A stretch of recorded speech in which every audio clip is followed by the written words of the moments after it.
Today's lecture we're going to discuss about management of forest. Okay. See, we have discussed कि forest में बहुत सारे stake holders होते हैं. फॉरेस्ट एक बायोडाइवर्सिटी हॉटस्पॉट है. ठीक है, फॉरेस्ट क्या है? बायोडाइवर्सिटी के हॉटस्पॉट मीन्स जहां पर इतनी ज्यादा लिविंग स्पीशीज पाई जाती हैं. अगर आप एक किसी बड़े फॉरेस्ट को डिस्ट्रॉय करोगे, सो दैट मीन्स उसकी बहुत सारी बायोडाइवर्सिटी भी क्या होगी? एक्सटिंक्ट मीन्स उस एरिया में खत्म हो जाएगी. वो ऐसा नहीं कि वर्ल्ड में उसका या हमारे इंडिया में एक्सटिंक्शन आ जाएगा, ऐसा कुछ नहीं है. लेकिन आप बोल सकते हो कि प्रजाति वो विलुप्त हो जाएगी उस एरिया से. Okay, so we need to conserve. हमें ऐसी स्ट्रेटेजीज का इस्तेमाल करना है कि फॉरेस्ट का हम यूज तो करें. अब ऐसा नहीं हो सकता है ना कि देखिए आप परमानेंटली फॉरेस्ट के जितने भी रिसोर्सेज हैं उनका यूज करना बंद कर दें. ऐसा पॉसिबल नहीं है. फॉरेस्ट के रिसोर्सेज हमारी आवश्यकताओं को पूरा करते हैं. So we need to fulfil our needs. Okay, लेकिन बात आती है कि कंट्रोल एंड रेगुलेशंस, आप बोल सकते हैं रूल्स एंड रेगुलेशंस होने चाहिए जिसके तहत हम उन चीज़ों को इस्तेमाल करें ताकि उनका एक समय पर एक्सटिंक्शन ना हो जाए.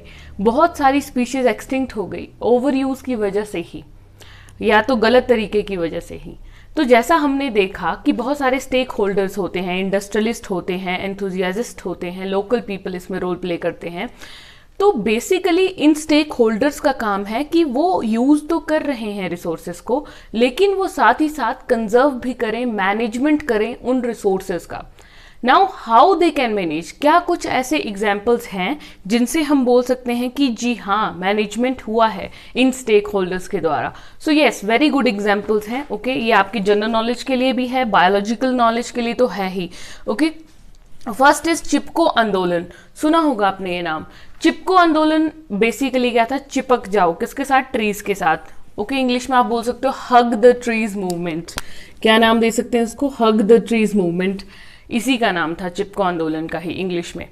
इसमें क्या किया गया, जैसे एक गांव था जिसका नाम था रेनी गांव था घड़वाल.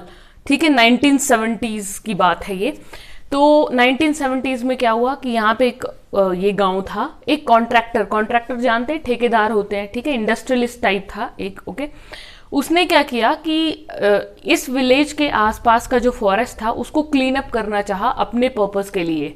Okay, he want to I think spread the industry there और एनीथिंग, कुछ भी पर्पस हो सकता है.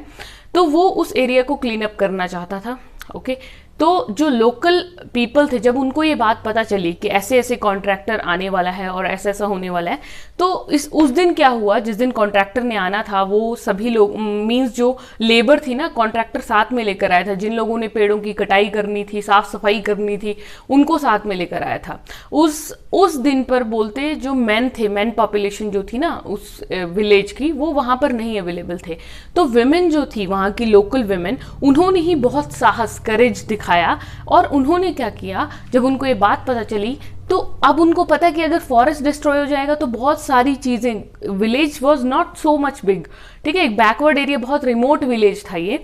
तो उनकी ज्यादातर आवश्यकताएं फॉरेस्ट पर निर्भर थी. तो फॉरेस्ट को वो बचाना चाहते थे. अब उन्होंने क्या किया, औरतें गई एंड दे मीन्स आप बोल सकते हो कि हग कर लिया ट्रीज को. सारी जो है वो पेड़ों के साथ बिल्कुल चिपक गई औरतें जो हैं. तो इस तरह से क्या हुआ, बहुत सारी औरतें आ गई. ठीक है, तो उन्होंने इस तरह से प्रोटेक्शन किया ट्रीज का. तो कॉन्ट्रैक्टर को ये काम फिर एंड में रोकना पड़ा. दैट मीन्स जो ट्रीज हैं उनकी कटिंग को प्रिवेंट किया गया. तो इसका मतलब है कि सक्सेसफुल कौन हुआ, ये भी एक तरीका हुआ कंजर्वेशन का या मैनेजमेंट ऑफ फॉरेस्ट का, जो किसने अप्लाई किया, हमारे स्टेक होल्डर में भी कौन सी कैटेगरी? लोकल पीपल जो है वो इस तरह से जब काम करने लगे, इस तरह से उन्होंने प्रोटेक्शन किया, तो दे बिकम सक्सेसफुल. तो इसी तरह से हम बहुत सारे मेथड्स और भी अपना सकते हैं. ओके, और मेथड्स भी अपनाए जा सकते हैं कि लोकल पीपल का बहुत इंपॉर्टेंट रोल होता है. बेसिकली जैसे इंडस्ट्रियलिस्ट है, उनको नहीं काटने दिया गया, तो इंडस्ट्रियलिस्ट एंड में मान गए, तो उनकी तरफ से भी क्या हो गया, ये कंजर्वेशन हो गया. लेकिन जो प्राइमरी रोल था इस कंजर्वेशन में वो किसका था? लोकल पीपल का था. Similarly there is one more example of people's participation. 1972 की बात है ये. ठीक है, वेस्ट बंगाल का जो फॉरेस्ट डिपार्टमेंट है, वहां से वेस्ट बंगाल का जो फॉरेस्ट डिपार्टमेंट है वो फेल हो गया. वो एक साल ट्री होता है, साल ट्री का फॉरेस्ट था, पूरा जंगल था, वो काट दिया गया था. तो फॉरेस्ट डिपार्टमेंट का काम क्या था कि वो दोबारा रिवाइव करें, मैनेज करें ना उसको। तो जितना कटिंग हुआ था, जितना क्लियर अप हुआ था, उन्होंने सोचा कि हम दोबारा मैनेज करेंगे, दोबारा यहाँ पे डाइवर्सिटी, बायोडाइवर्सिटी आएगी, दोबारा साल ट्रीज लगाएंगे और अन्य प्रजातियां लगाएंगे। लेकिन क्या हुआ, जब उन्होंने ये काम सिर्फ खुद के बल पर करना चाहा, वेस्ट बंगाल का ये जो फॉरेस्ट डिपार्टमेंट था, तो वो अनसक्सेसफुल रहे। ठीक है, अल्टीमेटली क्या हुआ, जब इन्होंने मैनेज तो करना शुरू किया, लेकिन वहां से जो पीपल्स की पॉपुलेशन थी, लोकल पीपल पॉपुलेशन जो है वो डिस्ट्रॉय होगी। ठीक है, लोगों ने क्या कर लिया, अलाइनमेंट हो गया उनका, यहाँ पे वो टिके ही नहीं। तो अल्टीमेटली क्या हुआ, बायोडाइवर्सिटी भी हैम्पर हुई, मीन्स ये फेलियर हो गया इनको। ठीक है, फिर कुछ टाइम के बाद क्या हुआ, इन्होंने एक स्ट्रैटेजी अपनाई कि हमें क्या करना चाहिए। इन्होंने अपनी स्ट्रैटेजी में बदलाव लाया, दैट व्हाई वी फेल्ड। सो इन्होंने अरबारी, एक या अराबारी, कुछ भी आप बोल सकते हो, अराबरी, ठीक है, अराबरी फॉरेस्ट रेंज था मिदनापुर डिस्ट्रिक्ट में। ओके, मिदनापुर डिस्ट्रिक्ट में, वेस्ट बंगाल की ही बात है, कोई एक डिस्ट्रिक्ट है, वहां पे फॉरेस्ट रेंज था। अब इन्होंने बोला कि हम पहले इस साल फॉरेस्ट को ना कंजर्व करके पहले यहाँ पे वर्कआउट करते हैं। स्ट्रैटेजी चेंज, फेल हो गई ना स्ट्रैटेजी, तो अगर फेल हो जाए तो क्या करना चाहिए, बदलाव करना चाहिए। तो इन्होंने बदलाव किया। ओके, अब इन्होंने इस स्ट्रैटेजी में, जब इसका अराबरी फॉरेस्ट का इन्होंने प्रोटेक्शन करना था, तो इन्होंने यहाँ पर अकेले काम नहीं किया, बल्कि लोकल पीपल को भी इन्वॉल्व किया। और जैसे ही इन्होंने लोकल पीपल को इन्वॉल्व किया, तो लोकल पीपल के इन्वॉल्वमेंट से क्या हुआ, इनका एक्टिव और विलिंग पार्टिसिपेशन लिया इन्होंने। ऐसा नहीं कि तुम जबरदस्ती ले लिया लोकल लोगों को, नहीं तुम करो, जो लोग इच्छा से करना चाहते थे, ठीक है, उनको इसने लगाया। और इस फॉरेस्ट में क्या हुआ, जैसे पेड़ पौधे लगाने का काम शुरू हुआ, डिफरेंट डिफरेंट बायोडाइवर्सिटीज को यहाँ पे इंक्लूड किया गया। ओके, तो बेसिकली इनको लोकल पीपल से शर्त रखी गई, आप बोल सकते हो एक सिचुएशन रखी गई कि इनको एम्प्लॉयमेंट दी गई साल्वी कल्चर वगैरह के लिए, और मतलब ये प्लांट ग्रोथ कर सकते थे, और 25% का इनको यहाँ पे अलाउ किया गया कि तुम यूजेज कर सकते हो। ठीक है, और एम्प्लॉयमेंट तो साथ में दी गई।